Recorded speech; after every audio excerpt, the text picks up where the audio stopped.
Զրուցում ենք Արցախի ազգային ժողովի падգամավոր Մետաքսե Հակոբյանի հետ։ Տիկին Հակոբյան, կխնդրեմ ներկայացնեք, թե այս պահին ինչ վիճակում են արցախցիները, ինչ սոցիալական վիճակում են գտնվում եւ ինչ վիճակում է գտնվում կառավարության կողմից առաջարկվող բնակ ապահովման ծրագիրը,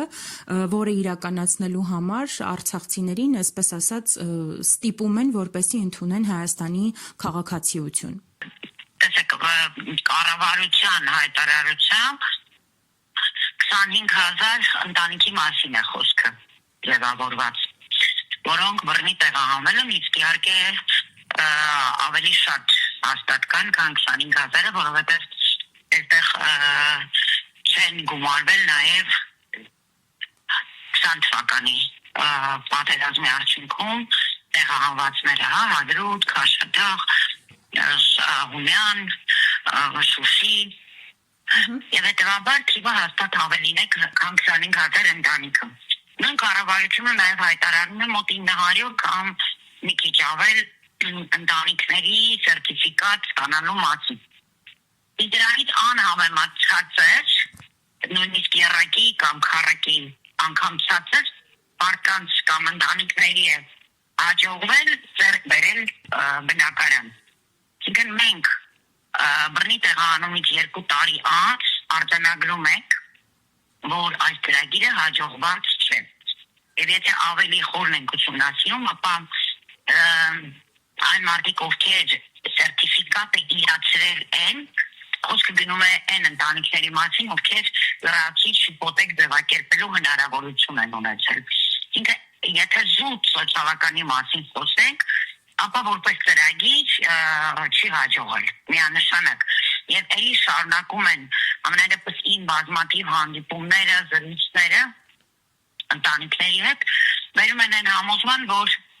այսպես պրիստ են անում դիմել այն ընտանիքները, ովքեր լրացուցիչ հիպոթեք վերցնելու հնարավորություն կամ ակնկալիք ունեն։ Հակառակ դեպքում որպես սոցիալական ծրագիր այդ գումարով անհնար է. Եվ մի պարզ օրինակ, եթե իրենք կխոսեն, որ տեսեք օրինակ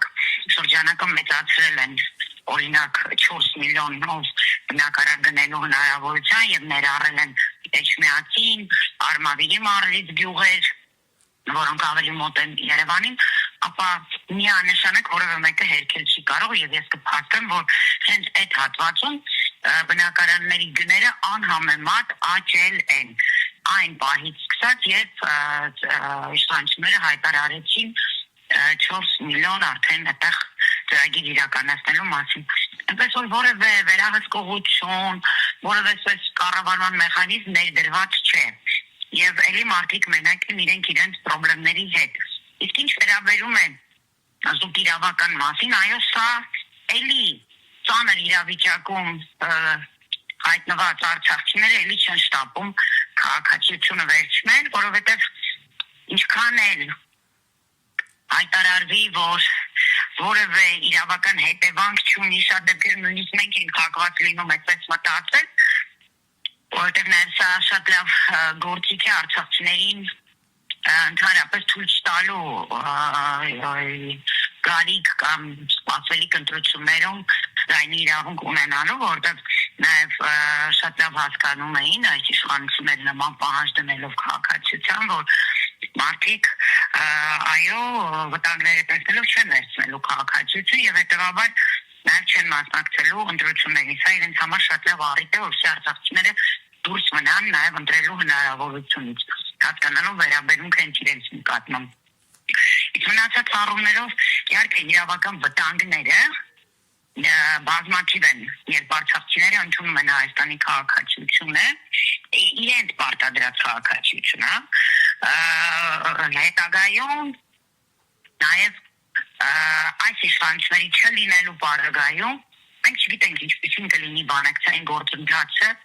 արցախցիների վերադարձի իրավունքի հետ կապված, այսինքն սա ևս ռիսկային է։ Եվ այս բոլոր խնդիրների մասին կամ դրանց վերաբերյալ որևէ բացատրություն չի տրվել արցախցիներին, ինչը նաև առիթ է, որպեսզի արցախցիները զգուշավոր լինեն քաղաքացիությունը ընդունելու պարագայում։ Տիկին Հակոբյան, շատ են այն ընտանիքները, որ այսպես ռիսկերը հաշվի առնելով այնուամենայնիվ քաղաքացիություն չեն ընդունում, թեկուզ էլի չունեն բնակարան ու սոցիալապես վատ վիճակում են գտնվում։ Շատ իմ բոլոր հանդիպումներում միակ պատճառը, որ հենց դա է, միակ պատճառը, գիտեք, իրենք շատ ավելի պատճառներ են բերում, կեղծ պատճառներ, իբրև թե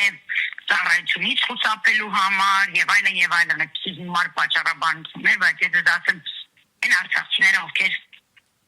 քաղաքացիություն վերցրել են շատ զուտ նրա համար, որպեսզի ծառայեն այսօր բանակի շարքերում եւ եթե որևէ ճշտում անելու կարիք ունենաք, ապա դուք ինքներդ կհամոզվեք, որ այսօր հազարներով արդեն համալրված են բանակի շարքերը հենց արցախցիներով եւ սպայական կազմը եւ այդպես պայմանագրային եւ ուղղակի նույնիսկ այդ պարտադիր զինվորական ծառայության համար չեն կուսապել եւ քաղաքացիություն ծնողներ ընդունելու պարագայում երեխաների 18 լրանալուց արդեն մեկնել են ծառայության։ Այսինքն պատճառը շատ դեպքերում քաղաքացիություն վերցնելու հենց եղել է բանակում ծառայելու անհրաժեշտությունը։